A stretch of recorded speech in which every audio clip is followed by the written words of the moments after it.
Let's get to know New Orleans wedding photographer Khrystina Steib of Steib Weddings. In this series, we interview professional wedding photographers and ask them questions about their work and their personal lives. This is the perfect resource to help you find a photographer that matches your style and also your personality. Khrystina, welcome to our YouTube channel. This is an especially fun interview since you'll be shooting our planning design launch for us. I'm so excited to get to know you better and for our team and our viewers to do the same. I know your previous career was in architecture. Can you tell us how your journey into wedding photography began? Hey, Adrian, thank you so much for having me. I am so happy that we're able to do this. So the way that I got into photography, it really started from a trip I took with my husband. He worked in oil and gas at the time, and we did not have any kids. And they was like, hey, we have a job in South Korea. Do you want to take it? And I was like, you got to take that job? So we decided to do it. And in that process, we purchased a camera.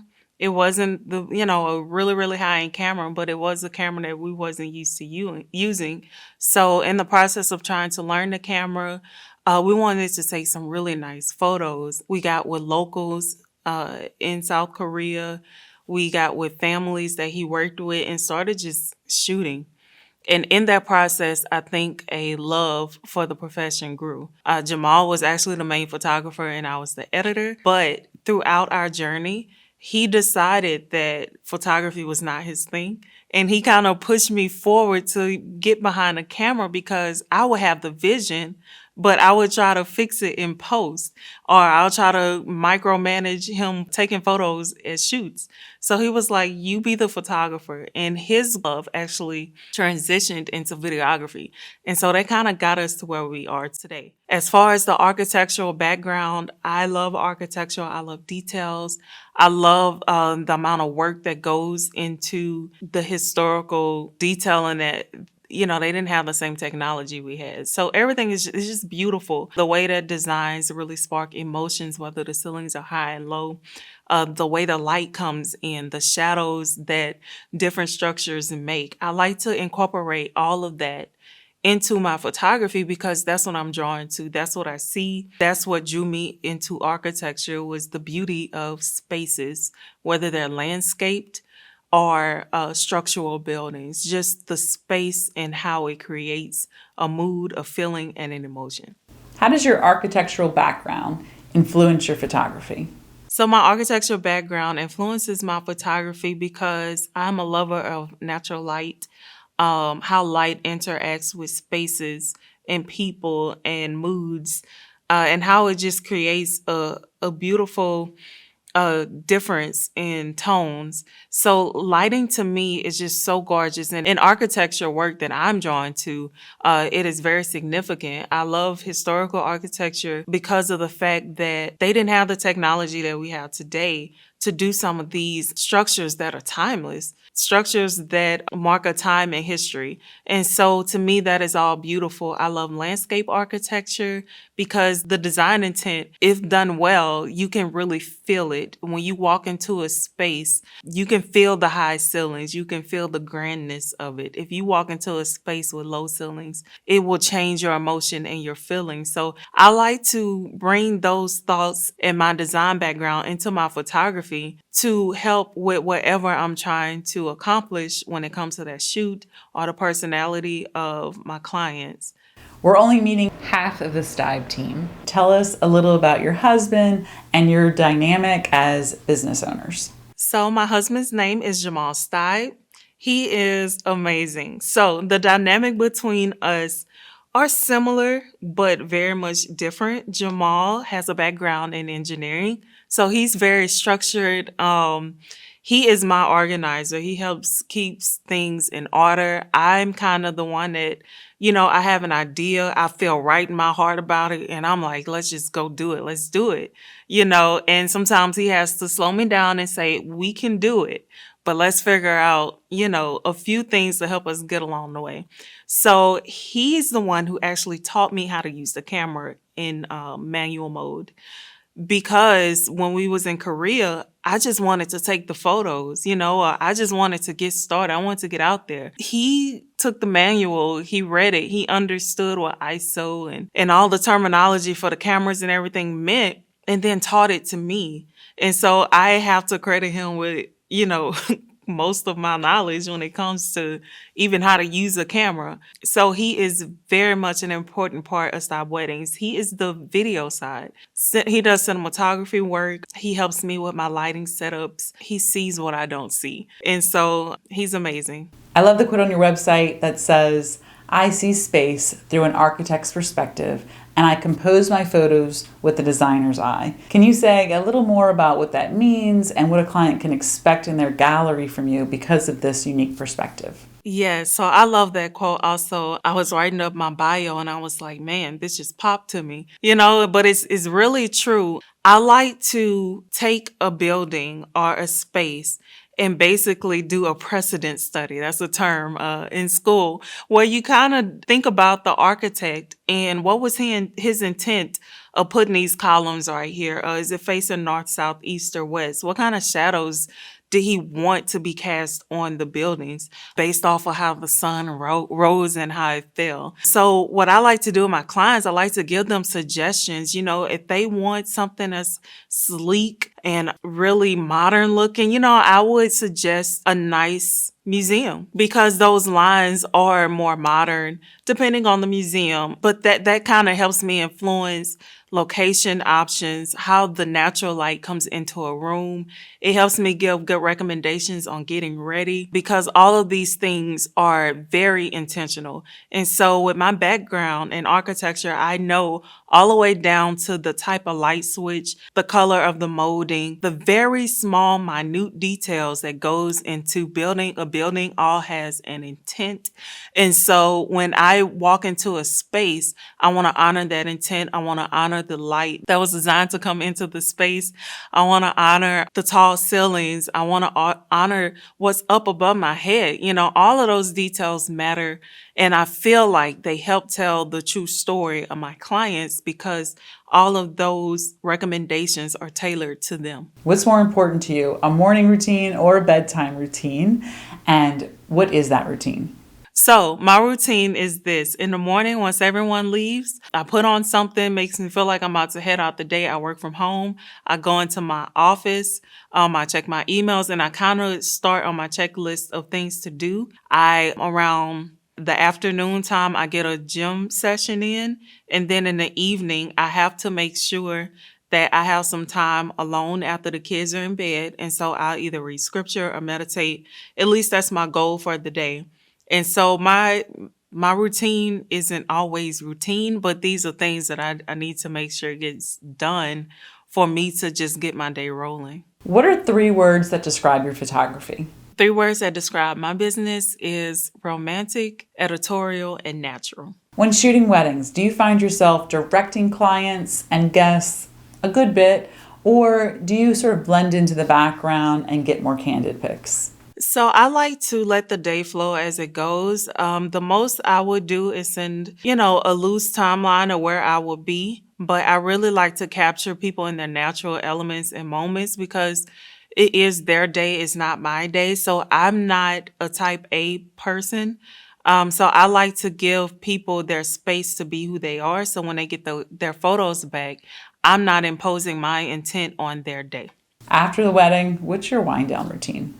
So after a wedding, we really don't have a true routine. Our kids are normally at my parents' house, so we have to travel maybe 30 minutes past our home to get them and to come back home. So once I back up the footage, it's really in the bed. Like the night gets really long. So we just kind of relax, take our baths, take our showers, and we get in the bed and we get started or get ready for the next day. What sort of routines and processes do you use to prepare yourself for a wedding day? So to prepare myself for a wedding day, I make sure that all my camera batteries are ready. I pack my bag the night before. and make sure that I have all my checklists for all of my gear. I always look at inspirational things to keep me inspired and excited to start the day. You know, you shoot so many weddings a year. You want to stay inspired because that inspiration really helps you take the best photos.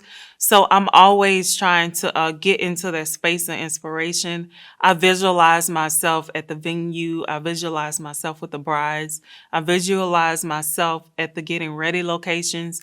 And I visualize the shots that I want to see in certain spaces. And that just helps me get myself ready for the day and begin my photography for the wedding.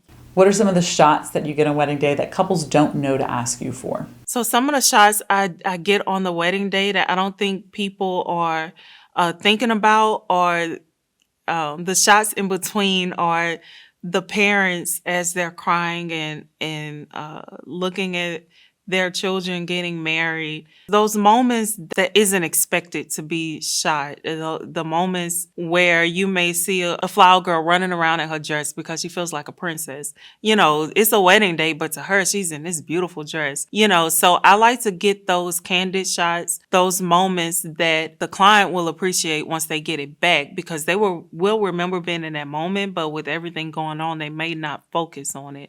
So I do like to try and get those photos back to my clients. What's your favorite place to vacation? I don't have a exact space. I need a vacation. I could say that. But I love being on the beach. I love to hear the water. Even if I'm not in the water, I like the sound of nature. So I can be on a beach. I do like to take trails and just hear the leaves on the trees. So it really just depends, but I like a tranquil vacation. Like, give me a resort, give me a villa or somewhere where I can just sit and just be. I don't have anything to think about. I could just be in that space. I could sit and listen to nature and be with my family. That'll be the perfect vacation if I had to choose. All right, finish this sentence. My best clients always ask. My best clients always ask, have you eaten? Oh, no. Okay. No, I'm just playing. No. So my best clients really wants to know about my style, my technique, my process. So my best clients really ask a lot of questions, which I appreciate. They value my work. They really don't ask about price too much. They ask about the process, the service that they're going to get, the deliverables. So I could say my best clients are just informed with who I am and know what to expect based off of what they see. And then the things that they don't know, they ask those questions to get clarity. Tell us a duty you have on wedding day that people don't know about. So on a wedding day, I would say I'm trying to not be the cause of stress. So that means that things that I see that the bride might not see, I try to dilute if I can, because I'm with them from prep to reception. So I try to not be the cause of stress and also try to be that last blocker of stress to my clients before it gets to them. I'm a very low stress type person, so it won't stress me out. Even if I'm stressed, I will do my best not to reflect that on them. And also make sure that the bride and the groom, like, make sure they've eaten, make sure they know where we are. So, yeah. Tell us about how you process your photos after wedding day, like your editing process. So I process my photos after a wedding day. I will go through and pick, I guess, my first batch of photos. So I would call and get all the photos that I feel like should be edited. And then I pick the highlights from each part of the day and I edit those right away and try to send those highlights off to my clients as soon as possible, because they're in the motion of, they just got married. They want to share as much as possible. So I try to give that to them. But then as far as my back end process, I will go through and separate the moments of the day based off the first initial batch. And then I'll break it down from there. And then I will start my editing process, however that may look. But it really is the most challenging part is just narrowing down the photos. I do not want to give back anybody 2,000 photos to have to go through. I want to give them the very best of my gallery so that they can get a full feel of the day and they can be happy with all of their photos. What is your favorite organizational tool? My favorite organization tool is For my photos, Lightroom, and for my business, Honeybook. They have really helped keep everything in order. I have my process with Lightroom and I have my process with Honeybook. What's your favorite New Orleans photo spot? Ooh, that's a hard question. I have some spots I have not been able to shoot at that I feel like would be my favorite. But as of right now, my favorite spots will have to be Elms Mansion. It's so beautiful. The grounds is beautiful and the actual mansion is gorgeous. So right now I'm gonna say Elms, but it's so many places. I mean, you can really just go down any street in New Orleans and find a beautiful spot to shoot at. How do you take your coffee? I take my coffee and I put it in the trash. No, I don't like coffee. I don't like the taste of coffee. I don't like it in my cookie, my cake. I don't drink coffee. I let my husband drink his coffee. I actually prefer tea. I like chamomile tea with some honey. Teach us something that you wish people understood about photography in 1 minute or less. So, what I wish people would understand about photography is that the camera does little to no work. They just help you produce the vision that comes from your head. It's just a tool, but the photos themselves actually comes from the heart in the creation of the photographer. You know, it's hard work. We have a lot of elements that go in play, not only just in wedding photography, but you know, we have to deal with people, we have to deal with their emotions of the day and not ask them to smile, but want them to, you know, smile and feel happy and help to produce this image. But, you know, it's really a tale of separating your intent from the client, unless it's a personal project, which I've done, and then you can have more say so. But it's a challenge, you know, because you're dealing with a lot of different personalities. So you kind of have to be a chameleon to be able to transform and work with different types of clients. So I would say that's one thing I would like for people to know when it comes to photography. It is not easy and it's not just clicking a button. It's a lot that goes on with it. What's your favorite business book or podcast? So I wouldn't say I have a favorite, but I do like to listen to podcasts and listen to books and read books that help enhance my spiritual growth or my business aspects, all the way down from budgeting to photography. I have some photographers that I really look up to, that I really love their work, who have educational content. I will get that. So it's just a mix of things, but my main is photography, education, spirituality, growth, and business. Are there any pictures that must be choreographed on the wedding day? So I would say the only place I like to have my hands in is the prep. I like to kind of just put them in a space and then let them naturally interact with the bride or the groom. And that helps get those shots that are natural but still composed pretty well. And I would say that that's the most part, besides family portraits that are really kind of done quickly after the ceremony if it's designed that way. But bridal prep will be my most creative part of the day for me. Is there any part of your photography business that you'd like to expand or grow? So the one part of my business I would like to add is education.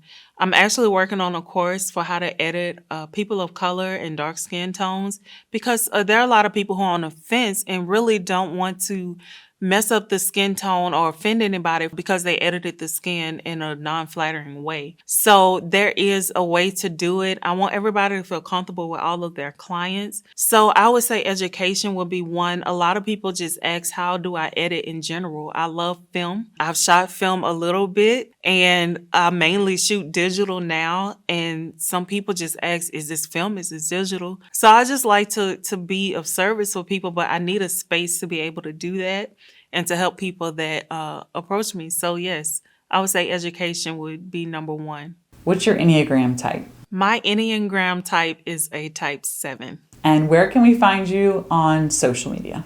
So you can find me on Instagram at Steib Weddings, SteibWeddings. And you can find me on my website at www.steibweddings.com and Facebook Steib Weddings. All things Steib Weddings. Khrystina, thank you so much for being part of our photographer interview series. And to our viewers, thank you for watching and happy wedding planning.